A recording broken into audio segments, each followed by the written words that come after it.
It was a beautiful summer day, and I was traveling on a train. Two ladies were sitting opposite me.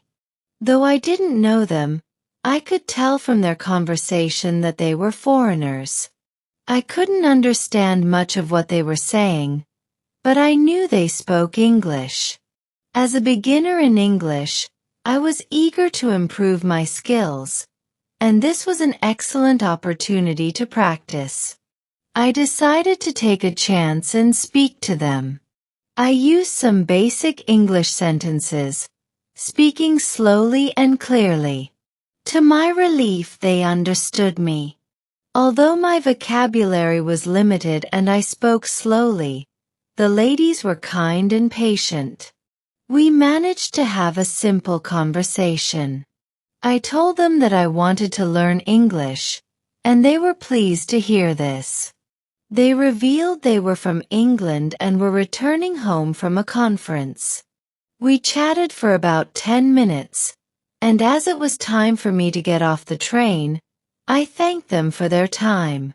Before we parted ways, they gave me their address and phone number, inviting me to visit them in London if I wished. We said our goodbyes, and this encounter marked the beginning of my English learning journey. Determined to improve my English, I committed to working on it daily. I translated texts and watched English films, dedicating nearly 2 hours to studying each day. Within 6 months, my speaking skills had improved significantly.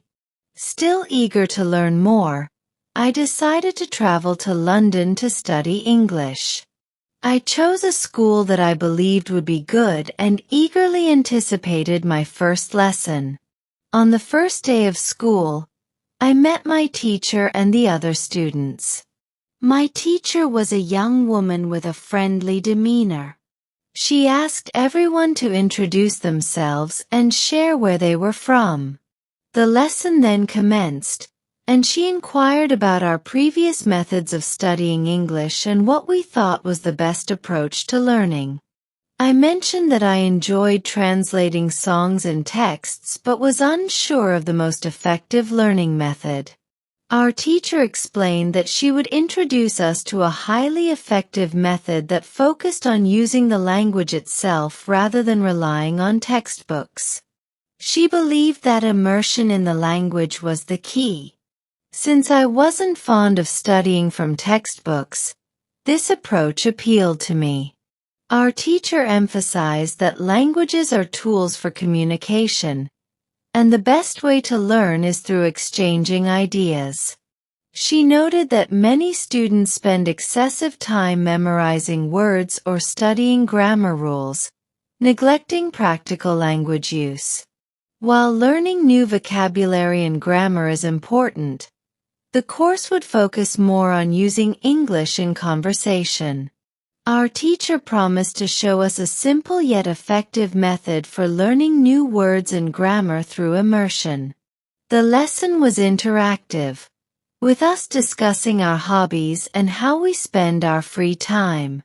We spoke in pairs or with our teacher for the entire session, which was a refreshing change from traditional learning methods. I had never spoken so much English in one lesson before and was thrilled with this new way of learning. Lesson 2. How to learn words.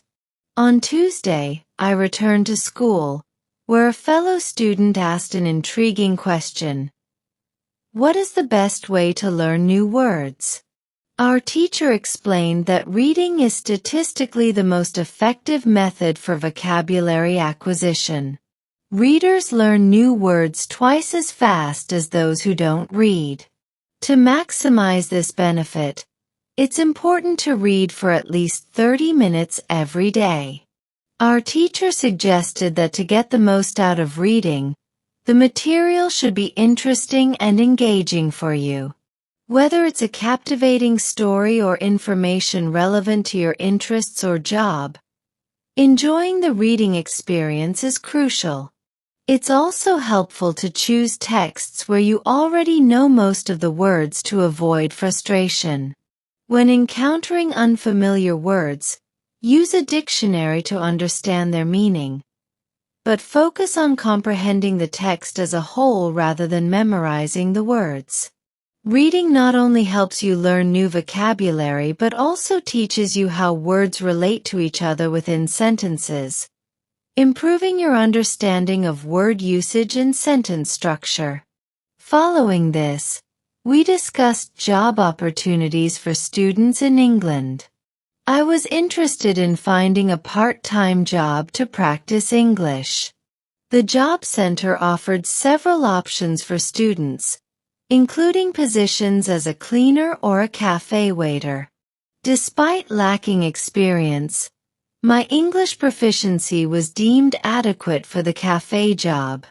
The training was straightforward, and working at the cafe would provide more opportunities to practice English compared to being a cleaner. I was excited about starting this new job on Thursday, knowing it would enhance my English skills. To effectively learn new words, read for 30 minutes every day and choose texts that interest you and match your level, okay? Right. On Wednesday, I returned to school, eager to continue my English studies. In our class, there's a new student from South Korea who seems quieter than the others. When our teacher invites questions, he hesitantly raises his hand and shares his concern. He struggles with pronunciation and feels self-conscious about speaking because he knows his pronunciation isn't quite right. Despite his efforts, reading and watching films in English, he still finds it challenging to speak confidently. He asks if there's anything he can do to improve his pronunciation. Our teacher listens carefully and decides to address the issue. She explains that pronunciation problems often arise from the way we use our mouth muscles. When speaking English, many students use their mouth muscles in a way that's influenced by their native language, which leads to different pronunciation patterns. This is common and not usually a major issue, as people can still understand what you mean. However, if you want to improve, there's a technique that can be very helpful. Shadowing. Shadowing is a simple yet effective technique where you repeat sounds immediately after hearing them. This mimics the way children learn their first language by copying their parents until their pronunciation becomes natural. To use shadowing, find audio or video recordings that are clear and at a comfortable pace for you. Listen carefully and try to copy the sounds you hear as closely as possible. Our teacher demonstrates this by finding a video on YouTube that showcases the shadowing technique. We watch it together and then practice shadowing for a few minutes. She also mentions that shadowing is useful for preparing for presentations. If you want your pronunciation to be as close as possible to native speakers, practicing shadowing before your presentation can be very beneficial. I find this technique fascinating and decide to give it a try. After the lesson, I head to the school reception to inquire about sports activities. I discover that the school has a table tennis team and a football team. I am excited to join the football team, as sports are very important to me. At the training session, I meet players from various countries, including Brazil, Japan, Russia, Spain, Argentina, and Italy. I enjoy the training and am thrilled that my time in England is starting off so well. When you want to improve your pronunciation, practice shadowing by repeating after native speakers. Lesson 4. How to practice speaking. On Thursday, our class welcomes a new student named Monica from Italy. During the lesson, our teacher asks Monica about her life and how she learned English so fluently. Monica shares that she didn't attend a formal school but used the techniques our teacher taught her last summer. She focused on reading, shadowing, and thinking aloud. These methods helped her significantly, and she wanted to return to our teacher's class to continue learning. Our teacher is pleased with Monica's progress and thanks her for sharing her experience. I am particularly interested in the technique Monica mentioned, thinking aloud. I ask our teacher to explain it further. She describes it as a simple yet powerful technique that requires strong motivation. It involves thinking in English instead of your native language and speaking those thoughts out loud. Though it may seem unusual, this method can rapidly improve your English if you commit to it. Our teacher invites Monica to share her experience with thinking aloud. Monica explains that initially, it was challenging. She started with simple sentences and gradually found that thinking in English became easier over time. This method helped her communicate more effectively with native speakers without translating from Italian to English in her head.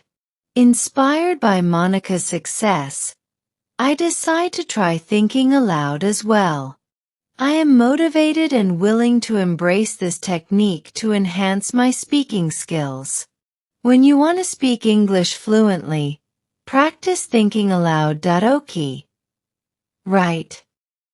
As Monday's English class begins, a sense of accomplishment washes over me. Today, I'm not just attending class.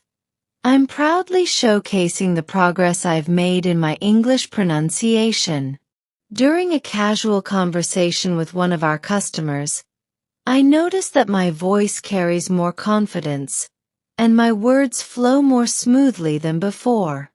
Suddenly, one of the girls in the class turns to me with a surprised expression. "You sound very different from last week. Your pronunciation is much better now," she exclaims, her eyes wide with admiration. Her comment brings a smile to my face.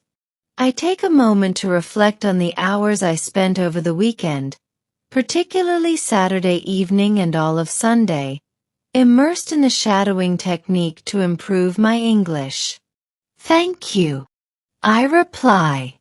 I've been practicing shadowing, where you listen to native speakers and repeat after them as closely as possible.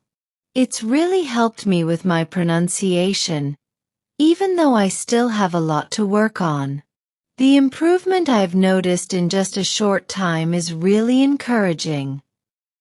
Our teacher, sensing the interest in the room, asks if anyone else has tried shadowing. 3 students eagerly raise their hands, sharing their experiences. One student, who hails from South Korea, speaks up first. "I've been using shadowing for a while now, and it's been incredibly effective for me," she says, nodding in agreement. Another student, however, shares a different experience. "I tried shadowing, but I had to stop after just 5 minutes. My mouth hurt, and I couldn't keep up with the recording's pace," she admits, looking slightly discouraged. Our teacher steps in with words of wisdom. "It's completely normal to feel discomfort when you first start shadowing," she explains. "Think of it like going to the gym for the first time. Your muscles aren't used to the workout, so they get sore. But as you continue exercising, the pain lessens, and you get stronger. It's the same with shadowing. Your mouth and tongue muscles are not used to the rapid movements and precise articulations required for English pronunciation. Over time, as you practice more, you'll find it becomes easier, and the discomfort will fade." She then offers practical advice for those struggling with the pace of shadowing. If the recording feels too fast, Try focusing on just the first or last word of each sentence. Gradually, as your confidence builds, you can start repeating longer phrases and eventually entire sentences. Shadowing is a powerful technique because it helps with pronunciation, intonation, rhythm, and the natural linking of words and sentences. With patience and consistent practice, you'll see significant improvements. Listening to her advice, I nod in agreement. When I first started shadowing on Saturday, I found it incredibly challenging. It felt like my mouth was racing to catch up with the words. But by Sunday evening, it was like a switch flipped, and suddenly everything became much easier. I could feel my muscles getting used to the new movements, and my pronunciation was smoother and more natural. Inspired by the discussion, I then asked our teacher about a website I found, www.grammarandls.com. I'm not sure how many words I know in English, I confessed. How do I determine my level so I can practice at the right difficulty? Our teacher, ever resourceful, introduces a solution. Many students are unsure of their exact vocabulary size, which is completely normal. But it's important to have an estimate so you can tailor your learning to your current level. There's a website, www.wbetislanguages.com, where you can take a simple two-step test to estimate your vocabulary size. It's a great tool to track your progress. I recommend taking this test monthly to see how much you've improved. Eager to gauge my progress, I quickly take the test. The results reveal that I know around 2,100 words, a figure that surprises me, as I had no idea I had come this far. Our teacher then provides further insight.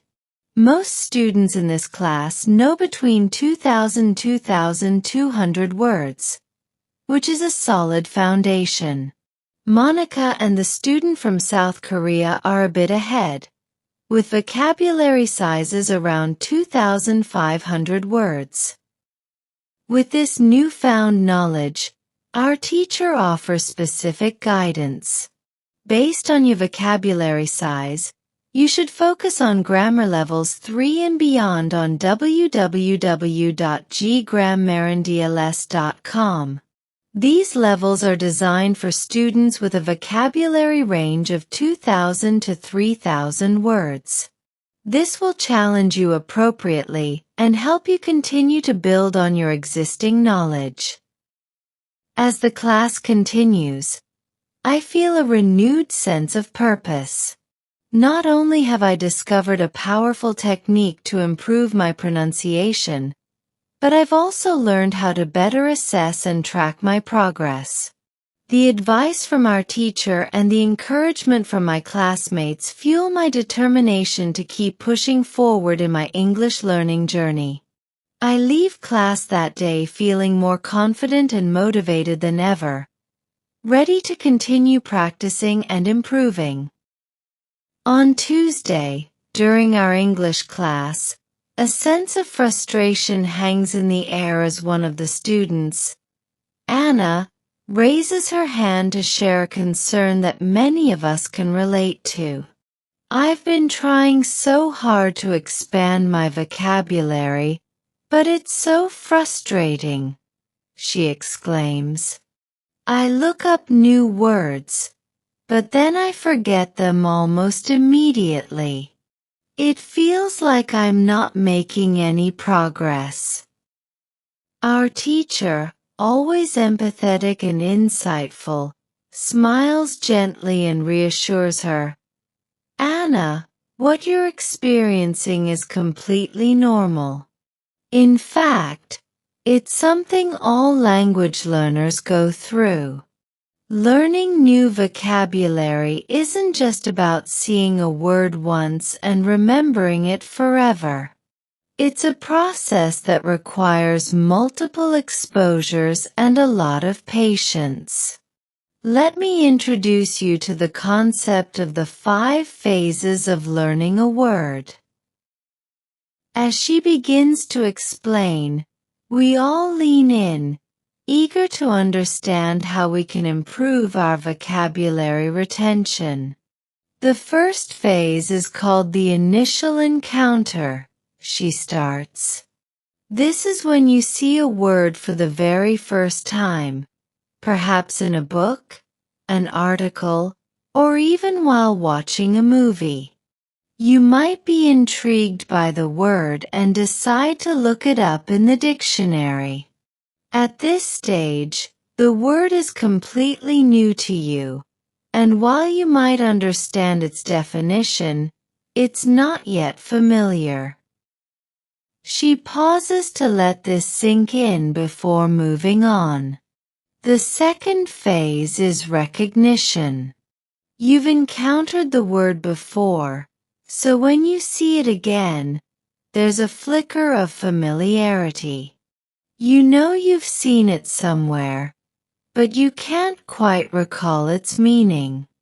This phase is crucial because it signals that your brain is starting to form a connection with the word, even if it's still a weak one.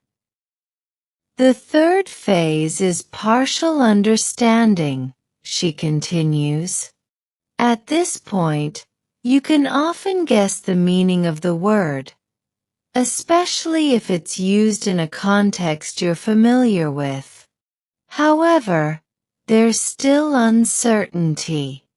You might not be confident enough to use the word in conversation, but you're getting closer to internalizing it. Our teacher then moves on to the fourth phase, known as passive vocabulary. This is when you know the meaning of the word when you see or hear it, but you might struggle to recall it when you need to use it yourself. Many learners get stuck here because it feels frustrating to know a word passively but not be able to actively recall it. However, it's important to recognize that this phase is a significant milestone. It means the word is now part of your mental lexicon, even if it's not fully active yet. Finally, she explains the fifth and most rewarding phase, active usage. This is the ultimate goal for any new word you learn. In this phase, you're able to use the word correctly in your speech or writing without hesitation. The word has moved from passive recognition to active recall, and it's now a fully integrated part of your vocabulary. As our teacher outlines these phases, I notice nods of understanding and relief around the room. The frustration that Anna voiced earlier seems to be shared by many of us, but now there's a sense of clarity and reassurance.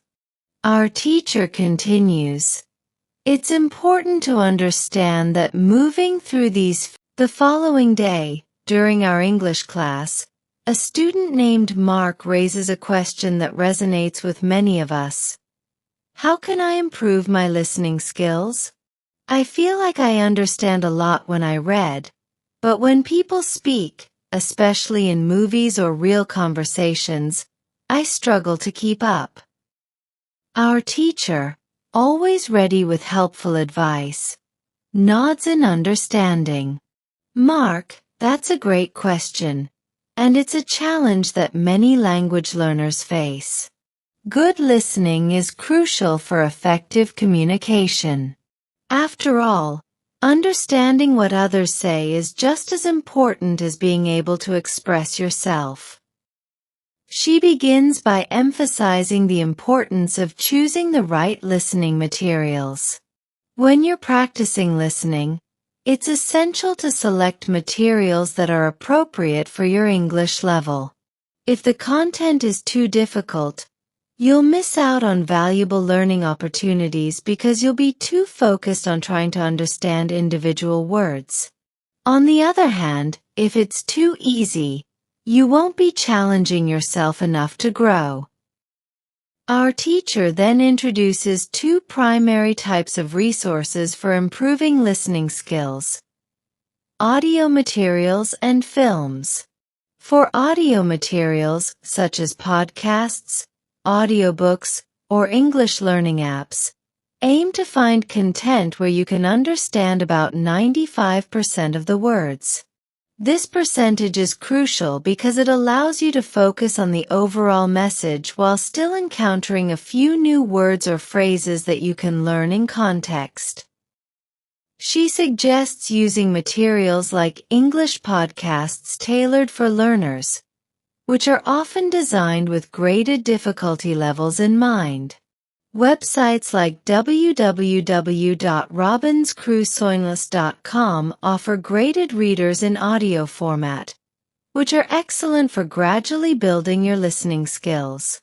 The content is adapted to different English levels, ensuring that you're listening to something that is just challenging enough without being overwhelming.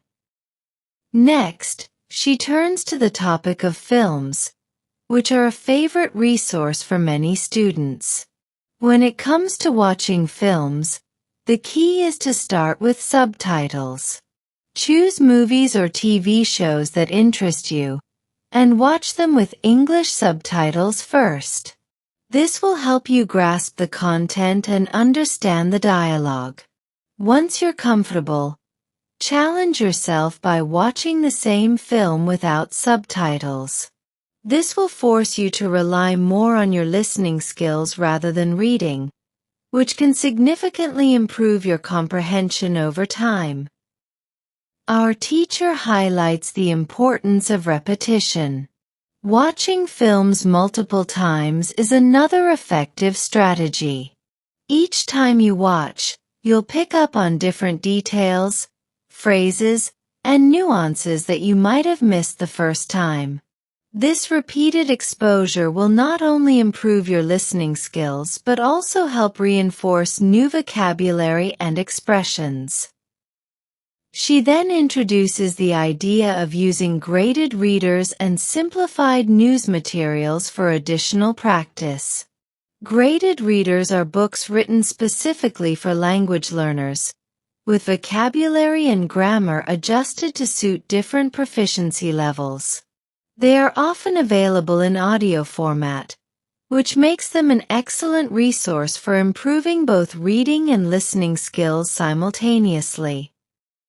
For current events, she continues, websites like www.newsinsls.com offer simplified news articles and reports. These materials are designed to be more accessible to learners while still covering important global and local events. Listening to news in simplified English can help you stay informed and improve your comprehension at the same time. For students with a more advanced vocabulary, our teacher suggests branching out to more challenging content. Once you've built a strong foundation, you can start watching documentaries and reality shows on platforms like YouTube.